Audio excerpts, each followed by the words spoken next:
একটি বছর যখন চলে যায় তখন এতে আনন্দ থাকে, নিরানন্দ থাকে, উত্থান থাকে, পতন থাকে, ভালোবাসা থাকে, স্নেহ থাকে।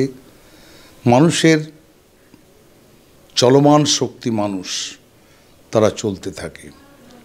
এবছরও 2023 অনেক কিছুর মধ্যে মানুষ তার চলার পথ কখনো বন্ধ করেনি। মানুষ এগিয়ে চলেছে নববর্ষকে 2024কে বরণ করার জন্যে।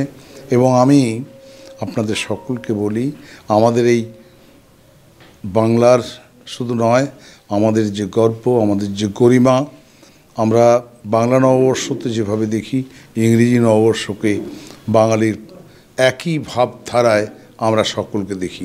আমরা যেমন সকলের জাত পাত ধর্মের ঊর্ধ্বে গিয়ে দেখি, আমরা যেমন প্রগতি কথা বলি, উন্নয়নের কথা বলি, একতার কথা বলি, 2024 সকলের ভালো যাক এবং নতুন বছর আমাদের সকলের আশা মনস্কামনা পূর্ণ।